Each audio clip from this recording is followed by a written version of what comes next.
특별기도회 다섯째 날 주 앞에 나온 우리 성도님들 축복합니다. 하나님의 풍성한 은혜가 올 한 해 계속되시기를 주의 이름으로 축복합니다. 여러분, 지난 시간에 제가 설교한 설교는 다니엘의 기도였습니다. 기억이 나십니까? 그 사이에 주옥 같은 설교가 끼어들어 가지고 아마 첫째 날 설교를 다 잃어버리셨을 텐데, 제가 한번 복습을 한번 해드리면, 기도에는 세 가지 종류가 있다, 제가 그렇게 말씀드렸습니다. 첫 번째는 문제 때문에 하는 기도가 있고, 두 번째는 영적 훈련으로 하는 기도가 있고, 세 번째는 하나님과의 만남을 사모해서 하는 기도가 있다 그랬습니다. 문제로 하는 기도는 신자이든 불신자이든 이거 누구나 하는 기도입니다. 문제가 발생하면, 그리고 그것이 자기 능력을 넘어선다고 생각하면 불안 속에서 무언가를 붙잡고자 하는, 이건 인간의 본성입니다. 인간은 하나님으로 말미암아 하나님의 형상을 담아 지어졌기 때문에 자기들이 아무리 불신자라, 하나님 안 믿는다, 무신론자다, 유물주의자다라고 해도요, 인간은 가장 극한 코너에 몰리면 신을 찾게 돼 있고 본능적으로 하나님을 붙잡게 돼 있습니다. 그래서 그런 사람들이 하는 기도가 바로 문제로 인한 기도일 수 있는 거죠. 두 번째는 영적 훈련으로 하는 기도가 있다고 했습니다. 영적 이해를 가진 사람들만이 할 수 있는 사실 기도입니다. 영적 성장을 갈망하는 마음에서 하죠. 나쁜 마음이 아니라 좋은 마음이라고 했습니다. 훈련되고 연단되기를 바라서 하는 기도입니다. 그러나 이 기도는 뭔가 목적성이 너무 뚜렷합니다. 그 목적성은 하나님보다는 자기 자신에게 좀 더 치우친 목적성이 많죠. 물론 무언가를 이루기 위해, 하기 위해 단기적으로 그런 기도 필요합니다. 또 훈련을 위해 필요합니다. 그런데 가만히 돌아보면 결국에는 자기를 중심으로 하는 모양새가 아닌가라고 하는 이 면도 있기 때문에 우리는 이 훈련의 기도를 하면서도 또 늘 주의해야 한다는 거 잊지 말라고 했습니다. 세 번째, 하나님과의 만남을 사모하는 기도는 진정한 신앙인만이 할 수 있는 기도다 했습니다. 기도의 대상이신 하나님을 선명하게 인식하기 때문에 그분이 문제나 해결해 주는 마술램프의 지니 같은 그런 정도가 아니라 인격적인 하나님이시기 때문에 그분을 만나는 것이야말로 모든 문제의 해결의 시발점이 되고 하나님이 우리에게 복을 주시는 은혜의 시작점이 된다는 걸 알기에 문제를 다 내려놓고 주님 만나는 것, 이걸 사모하라 라고 말씀드렸습니다. 그래서 다니엘의 기도는 세 종류라고 했어요. 알고도의 기도, 기억나십니까?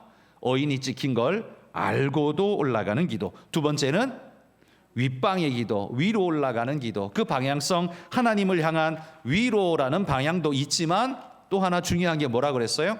모든 문제나 그런 것들을 내려놓고, 그거 내려놓고 오직 하나님만 갈망하는 기도, 그게 윗방의 기도라고 했습니다. 세 번째가 하루 3번의 기도.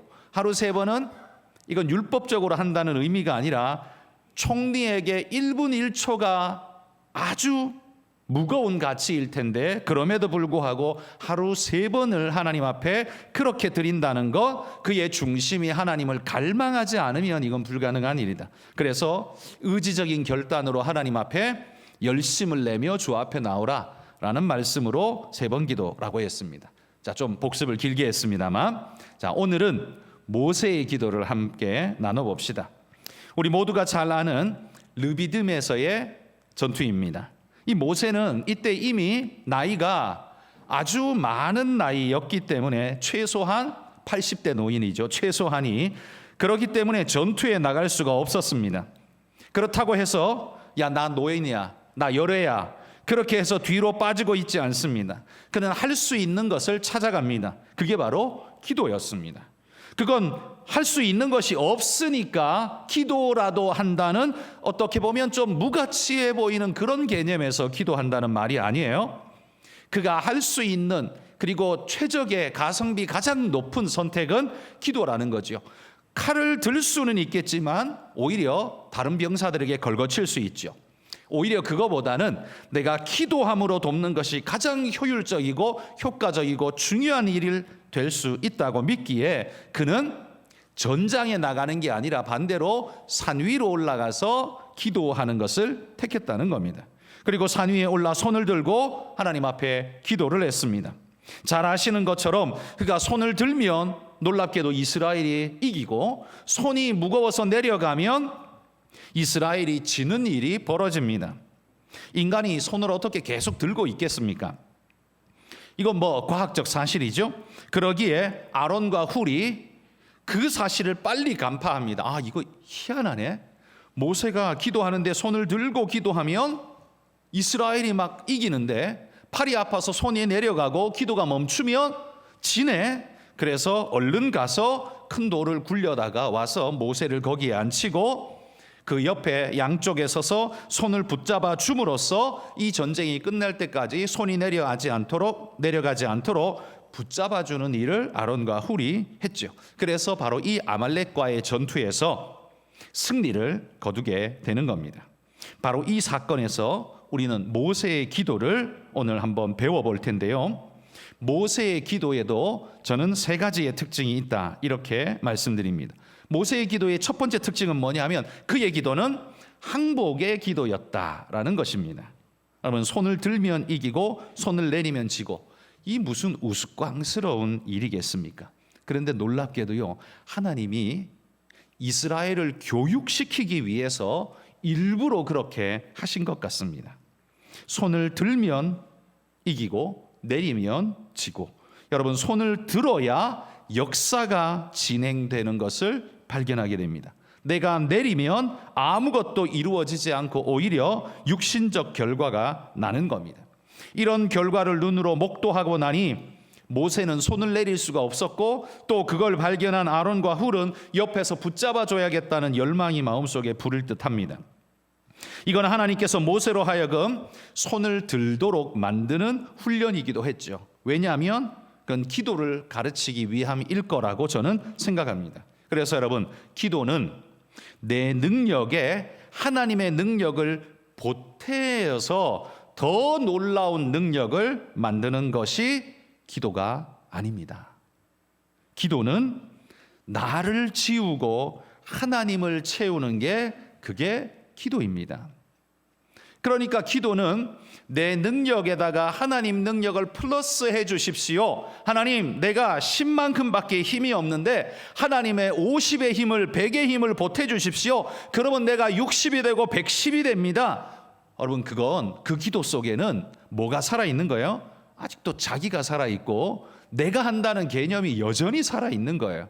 하나님이 지금 모세에게 두 손을 들게 만드는 것, 그것마저 지워버리시는 하나님의 역사라는 겁니다. 여러분, 손을 드는 걸 우린 일명 항복이라고 말합니다. 이 항복이라는 개념은 세상에서는 수치입니다. 그러나 하나님 앞에서는 오히려 놀라운 역전의 역사를 불러오는 키가 됩니다. 오히려 하나님 앞에서 손을 드는 것은 수치나 패배가 아니라 오히려 승리라는 걸 깨달으라고 오늘 하나님이 이 르비딤 골짜기에서 우리에게 가르쳐 주신다는 거예요. 왜겠습니까? 왜냐하면요, 그건 기도란 내가 하는 것이 아니라 주가 하는 것이라는 걸 절실히 깨닫고 그 앞으로 들어가는 겁니다. 그 앞에 무릎 꿇는 거예요. 그게 기도라는 겁니다. 기억합시다. 기도는 내 능력에다가 하나님 능력을 조금 보태는 게 아닙니다. 그래서 하나님과 내가 함께 힘을 합해서 동역해서 역사를 이루는 게 아닙니다.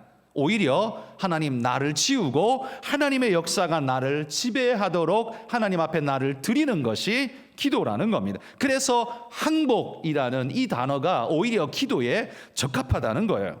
세상에 항복하는 게 아니라 하나님께 항복하는 것, 이게 기도의 특징이라는 말이죠. 항복의 특징은요, 손을 드는 특징이 그거지 않습니까? 이제 내가 나를 포기하고 당신께 맡기겠으니 당신 좋을 대로 하십시오.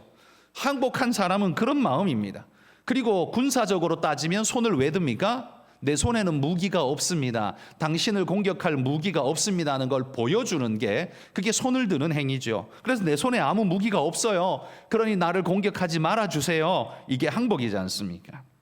여러분, 하나님 앞에 두 손 드는 것도 저는 마찬가지일 거라고 생각합니다. 하나님, 내게는 무기가 없습니다. 하나님만이 나의 무기가 되어 주십시오. 주님만이 나의 힘이 되어 주십시오. 여러분, 이게 우리가 하나님 앞에 손을 드는 항복 아니겠습니까? 하나님이 나의 의지가 되고 내 무기가 되지 않으면 나는 아무것도 아닙니다, 백지입니다 라는 걸 선포하는 것이, 저는 그게 바로 기도, 오늘 모세가 우리에게 가르쳐주는 첫 번째 기도, 항복의 기도를 보여준다는 거죠. 그래서 여러분, 두 손을 드는 항복의 기도는 나를 지우는 기도가 되는 겁니다. 이 항복의 기도는 내가 죽지 않고는 절대로 할 수 없는 일입니다. 내가 살아있는 기도는, 여전히 내가 꿈틀대고 있는 기도는, 하나님 내가 이만큼 뭐 어떻게 해볼 테니까 좀 도와줘봐요, 힘 줘봐요, 에너지 좀 줘봐요, 이런 게 되죠. 내가 살아있는 나를 더 살려달라고 말하는 겁니다. 그런데 모세의 기도는 그게 아니었다는 거예요. 자기를 완전히 비우고 지울 테니 하나님 오직 당신으로 채워주옵소서, 이게 모세의 기도였다라는 겁니다. 그러니 여러분, 항복의 기도란 나를 포기하지 않으면 절대로 이루어질 수 없는 기도입니다. 그렇죠? 항복의 기도란 나를 포기하지 않으면 그 기도는 아무리 오랜 시간을 기도해도 무효의 기도가 될 수밖에 없는 겁니다. 사도행전 19장 13절에서 16절 말씀 한번 우리 같이 한번 읽어봅시다. 좀 길지만 함께 읽어봅시다. 이에 돌아다니며 마수라는 어떤 유대인들이 시험 삼아 악기 들린 내가 바울이 전파하는 예수를 의지하여 너희에게 명하노라 하더라. 유대의 한 제사장 스게와의 7 아들도 이 일을 행하더니 악기가 대답하여 이르되 내가 예수도 알고 바울도 알거니와 너희는 누구냐 하며 악기 들린 사람이 그들에게 뛰어올라 눌러 이기니 그들이 상하여 벗은 몸으로 그 집에서 도망하는지라. 여기 스게와라는 제사장의 7 아들이 있는데, 바울이 가는 데마다 귀신을 명하니까 막 귀신이 막 떠나가고 귀신 들렸던 사람이 막 쓰러지는데, 귀신이 물러가고 나면 제정신을 찾고 정상적인 모습을 찾는 걸 보면서 너무 놀랍고 매력적인 겁니다. 흥미롭습니다. 그래서 자신도 그렇게 한번 해보겠다고 바울이 말한 것과 똑같이 토시 하나 틀리지 않고 똑같은 말로 귀신 들린 자에게 선포해보니까 어떻게 해요? 마귀가 나가는 게 아니라 콧방귀를 끼고 오히려 자기를 덮쳐들어 버리더라 라는 이야기인 거죠. 이건 바울의 말을 흉내낸다고 해서 바울에게서 지금 나타나고 있는 그 결과가 나오지 않는다는 걸 분명히 보여주는 거죠. 여러분, 능력은 흉내낸다고 해서 나오는 것이 절대로 아닙니다.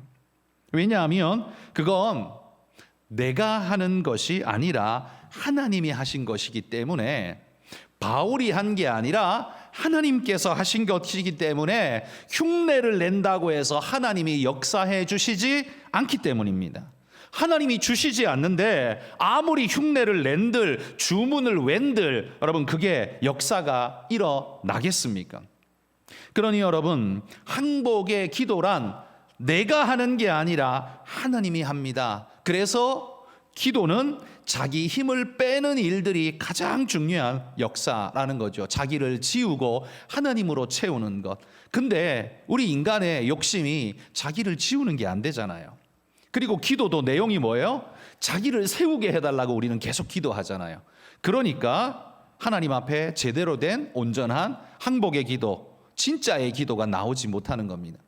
자기의 열정과 자기의 실력과 자기의 능력과 내가 하고자 하는 어떤 나라는 중심적인 강력한 힘을 포기하지 않고 계속 살려달라고 부르는데, 정작 하나님이 원하는 기도는 뭐예요? 이 르비딤 골짜기에서 기도라는 걸 하나님이 가르쳐 주는 거예요.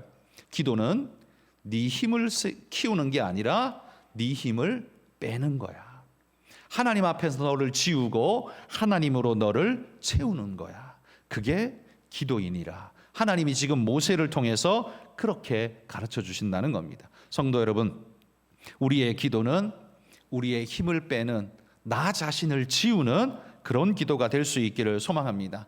항복하면 하나님이 마음껏 뭔가를 하실 수 있을 겁니다. 우리가 자꾸 뻐덕뻐덕 힘을 주니까 하나님이 마음대로 뭔가를 하실 수가 없는 겁니다. 여러분, 주님 앞에 힘 빼고 두 손 들고 항복하며 그렇게 기도의 사람 되시기를 축복합니다.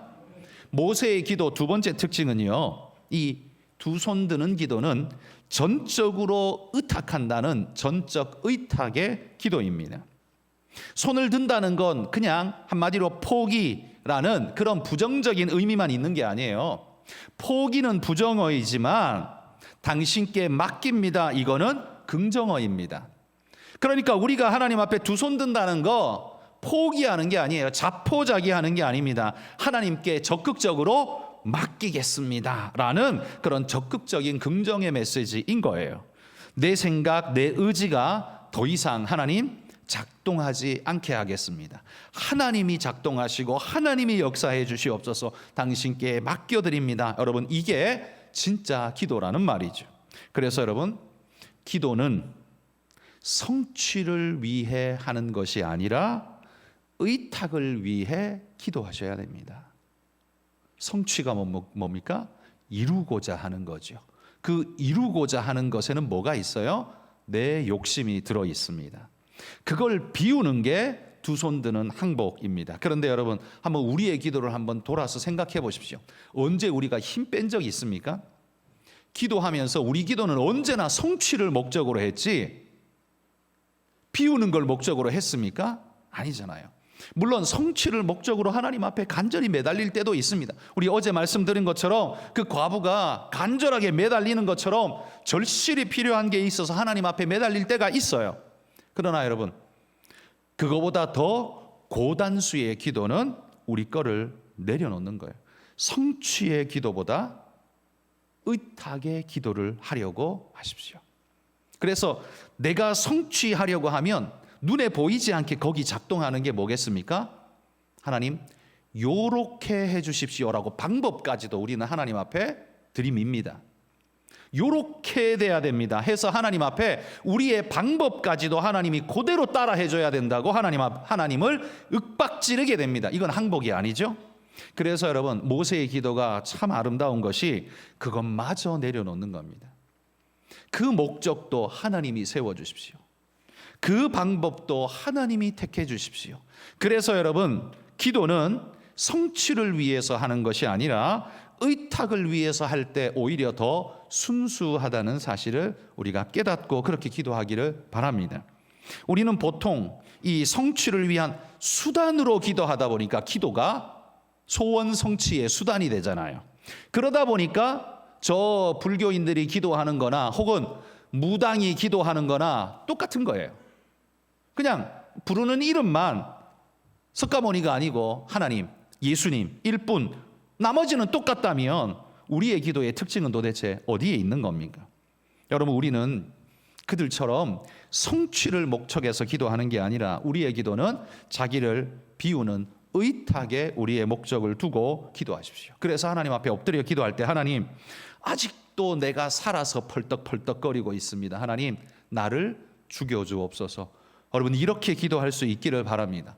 그리고 하나님이 역사하실 수 있도록 하나님, 나를 내려놓고 주님 앞에 온전히 두 손 들게 하여 주옵소서. 여러분, 이렇게 기도하시기를 바랍니다. 나를 붙잡으면서 플러스 하나님의 도움을 더 보태려는 것, 여러분, 그게 기도 아니다라고 말씀드렸습니다. 내가 더 강해지기를 바라는 것, 아니요, 그것까지 내려놓는 것, 그게 진짜 기도라는 겁니다. 그래서 기도는 플러스가 아니라 어찌 보면 마이너스입니다. 플러스는 자꾸 뭘 보태려고 하는, 덤비는 건데, 마이너스 뭐예요?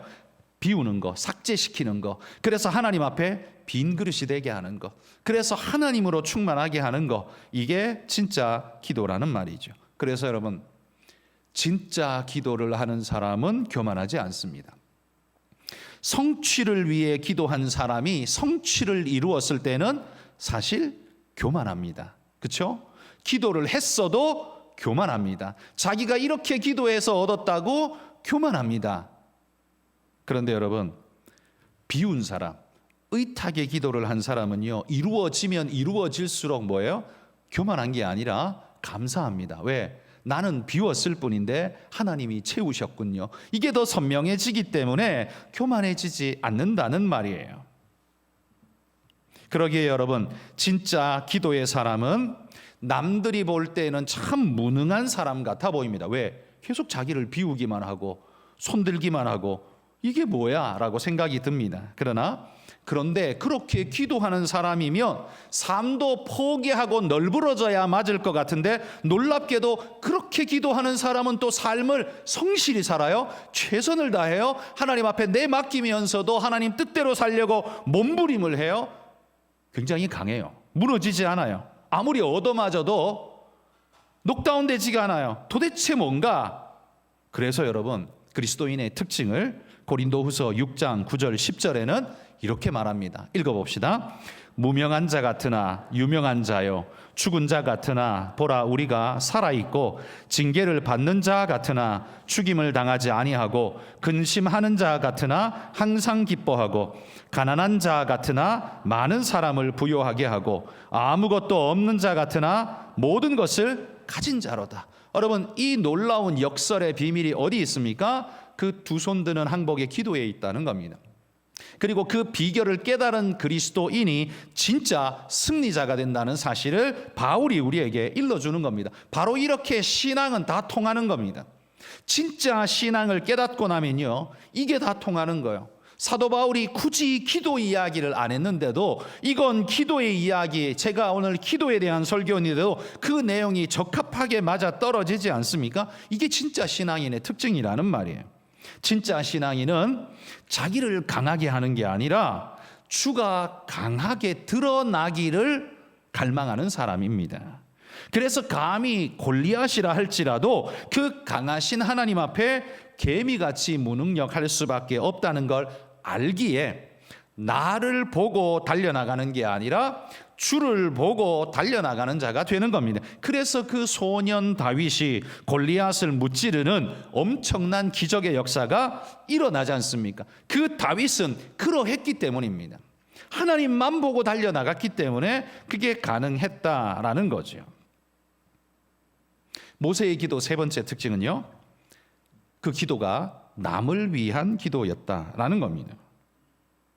여러분, 기도의 열매가 내가 잘 되고, 내가 돈 벌고, 내가 건강하고, 내가 부유하고, 한마디로 말해 독식의 기도인가? 라고 하면 오늘 모세의 이 말씀을 유심히 보십시오. 모세는요, 산 위에서 팔이 빠져라 기도했습니다. 여러분, 80 노인이 아무리 옆에서 붙잡아 줘도 팔 그렇게 오래 들고 있으면 피가 안 통해서 얼마나 힘들었겠습니까? 그죠?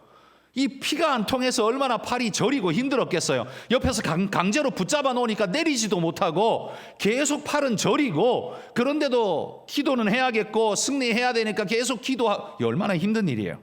이만큼 힘들었으면 결과가 자기한테 와야 될 것 같은데, 자 13절 끝에 보십시오. 13절 끝에 보면 이렇게 말해요. 여호수아가 무찌르니라, 이렇게 말합니다. 여호수아가 무찌르니라. 모세에게 나타난 게 아니라 결과가 어디서 나타났어요? 여호수아에게서 열매가 맺혀버렸어요.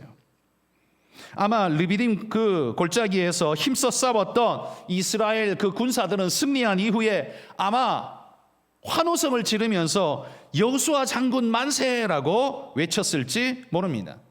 또한 여호수아 역시 아마 그가 만약에 그가 교만했더라면 어깨에 힘이 잔뜩 들어가서 우리가 이겼다, 내가 승리로 이끌었다, 아마 이렇게 생각했을지 모릅니다. 그러나 여러분, 우리도 착각하지 말아야 합니다. 우리의 승리가 반드시 나의 승리이며 그 승리의 이유가 꼭 내게 있다라고 생각하지 말자는 겁니다. 왜냐하면 오늘 본문의 말씀을 보십시오. 여호수아가 승리의 키였습니까? 아니요. 모세가 승리의 키였습니다. 칼싸움이 승리의 키였습니까? 아니요. 기도가 승리의 키였어요. 그러니까 여호수아는 그러면 헛짓한 겁니까? 그건 아니에요. 헛짓한 건 아니에요. 하나님 역사에 묵묵히 순종한 거예요. 그런데 놀랍게도 그 순종의 승리의 관건이 놀랍게도 자기한테 있지 않았어요. 누구한테 있었어요? 기도해 주는 사람 모세에게 있었다는 말이에요.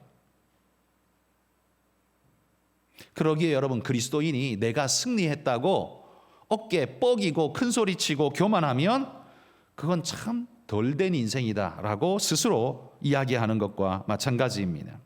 승리를 늘 자랑하고 자기 과시로 삼는 사람들은 하나같이 승리의 요인이 자기한테 있다고 생각하는 사람들이잖아요. 그런데 여러분, 그게 아닙니다.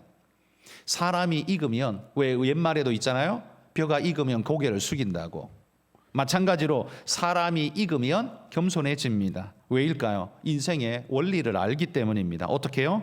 인생이란 나 하나 잘한다고 잘 되는 게 아니라는 걸 깨닫는 거죠. 나 하나 잘한다고 인생이 평안하고 다 잘 되는 게 결코 아니라 모든 것이 합력하여 선을 이루어야만 잘 되는 거라는 사실을 아는 겁니다. 그러니까 나 혼자 잘했다고 잘 되는 게 결코 아니라는 말이에요. 한마디로 말해서 진짜 겸손한 그리스도인은 나의 나된 것은 누군가의 기도로 말미암은 결과물이라는 걸 깨닫는 거예요. 그게 성숙한 기도자 아닙니까? 여호수아가 승리한 건 저 산 위에 모세의 기도로 말미암는 은혜를 덧입은 결과라는 말입니다. 여러분의 승리는 누군가의 기도와 누군가의 헌신과 누군가의 땀방울로 만들어진 그 열매를 여러분이 따먹는 것일 뿐이라는 말입니다. 그러면 여러분, 우리는 겸손할 수 있지 않을까요? 이런 인식이 있는 사람은 겸손하지 않을까요? 여러분, 그 수고와 그 땀방울과 그 기도는 누가 해줍니까? 제일 대표적으로 우리 부모님들이 해줍니다. 그분의 간절한 섬김 때문에 오늘 우리가 이만큼 살 수 있는 것이고 여기까지 자랄 수 있었고 이만큼 성숙할 수 있었습니다. 자기가 잘나서 잘하는 줄 알고 어깨에 잔뜩 힘이 들어간 사람은 사실 꼴불견이죠. 볼품이 없습니다. 눈살을 찌푸리게 합니다. 그런 사람은 대부분 자기 부모도 무시합니다. 자기 부모는 못 배웠고 자기의 잘난 건 자기 때문이고, 그래서 거의 천상천하 유아독존인 것처럼 자기 스스로를 생각하게 되죠. 교만한 자입니다. 그런 사람은 가치가 없습니다. 그런데 놀라운 건 이 기도의 응답 법칙이 참 놀랍습니다. 내가 기도했으면 나한테 열매가 맺혀야 되는데 이게 남한테 열매가 맺히더라는 겁니다. 모세가 기도했으면 모세한테 열매가 와야 되는데 여호수아한테 열매가 지금 맺히고 있는 겁니다. 그래서 여러분, 진짜 신앙인은 자신의 기도로 남이 살아나는 걸 볼 때 더 기뻐하는 사람, 이 사람이 진짜 기도자, 진짜 신앙인 아닐까요? 그게 바로 옆에서 살아나는 걸 볼 때 이게 바로 내가 신앙 농사에 열심히 하나님 앞에 순종했더니만 하나님이 주신 은혜이구나 하면서 기뻐할 수 있는 그런 존재 아니겠습니까? 이런 추수를 더 많이 하려고 남들의 기도 제목을 다 받아서 기도할 때 자기가 기도해 주는 수고를 스스로 더하는 사람, 왜요? 그들에게서 맺히는 열매가 이게 바로 자기 신앙 농사의 열매, 추수라는 걸 알기 때문에 그걸 기뻐하는 겁니다. 열매는 그 사람이 누려도 그걸 보면서 내가 기뻐하는 겁니다. 이게 진짜 기도하는 사람의 진짜 아름다운 모습 아니겠습니까? 여러분들이 그런 분 되시기를 축복합니다.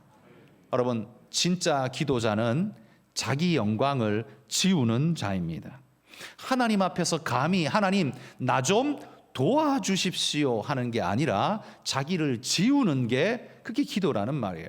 하나님께 플러스를 요구하는 게 아니라 스스로의 하나님 앞에서 마이너스를 하나님 앞에 드리는 것이 그것이 진짜 기도라는 말이에요. 열매가 나한테 맺히기를 땡깡 부리는 게 아니라 하나님께서 남에게 열매가 맺히도록 만드시는 걸 기뻐하며 바라보고 기도할 수 있는 자, 이게 진짜 기도자라는 말이죠. 아마 이스라엘 백성들은 여호수아 장군 만세라고 부르며 개선했겠지만 여러분, 그때 모세는 어떻게 했을까요? 짜증을 막 내면서 내가 기도했기 때문이지 네가 했기 때문이냐 하고 말했을까요? 아닐 겁니다. 그냥 만면에 흐뭇한 미소를 띠며 마치 합격하고 돌아온 자식을 기뻐 바라보는 부모의 눈빛처럼 아마 잘했다 하면서 어깨 두드려주고 칭찬해주고 아마 그냥 조용히 자기 막사로 아마 들어가 버렸을 겁니다. 기쁨을 가지고 그렇게 등 두드려주고 기뻐했을 겁니다. 그러면 그걸 그 백성들은 또 어떻게 알았을까요? 아마도 그 옆에 있던 아론과 훌이 일러주지 않았을까요? 사실은야, 하나님께서 우리가 산 위에서 기도하는데 이런 놀라운 은혜를 보이시더라. 모세가 손을 들면 너희 전쟁이 이기고, 모세가 손을 내리면 너희가 쫓겨 도망가고 지더라. 그래서 모세가 팔에 힘이 들어도 절대로 손을 내리지 않고 우리는 그 손을 붙잡아 주어서 계속해서 그 전쟁이 끝날 때까지 붙잡고 있었다. 그 이야기를 듣고 난 다음에야 비로소 여호수아나 그 백성들이 이 전쟁의 승리가 우리한테 있었던 게 아니군요, 기도에 있었던 거군요 라는 걸 깨닫게 되지 않았을까요? 여러분, 이런 놀라운 오묘한 역사를 아는 것, 이게 진짜 믿음의 성숙 아니겠습니까? 여러분, 한국 교회를 세워온 역사는 바로 그런 우리 눈에 보이지 않는 산 위에 숨어서 기도하던 숨은 기도자들, 모세처럼 산 위에서 홀로 조용히 기도하던 그 기도자들 때문에 오늘 여기 이렇게 한국 교회가 이렇게 성장할 수 있지 않았겠습니까? 일선에 뛰었던 우리 같은 여호수아는 잘 모르는 숨은 일꾼들, 그 믿음의 일꾼들의 눈물과 기도로 아무리 팔이 저리고 아파도 손을 내리지 않고 끝까지 붙잡고 기도해줬던 그 기도자들, 협력자들의 그 축복 어린 기도가 우리에게 열매 맺혀서 오늘 우리가 그걸 누리는 것 아니겠습니까? 그렇다면 여러분, 이제는 우리가 손을 들 차례입니다.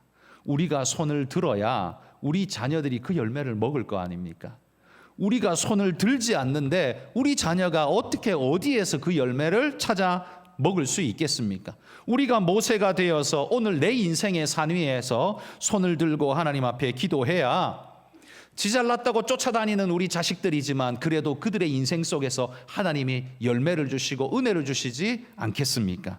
여러분, 주일학교 다음 세대, 우리의 미래 세대가 죽었다라고 한탄만 하지 말고 여러분, 그들을 위해서 여러분 손을 들고 기도하는 우리의 수고가 끊어지지 않기를 소망합니다. 오늘 이 밤이, 오늘 이 자리가 리비듬 골짜기에 여러분 그 산 위가 되기를 바라고 여러분 모두가 모세가 될 수 있기를 주의 이름으로 축복합니다.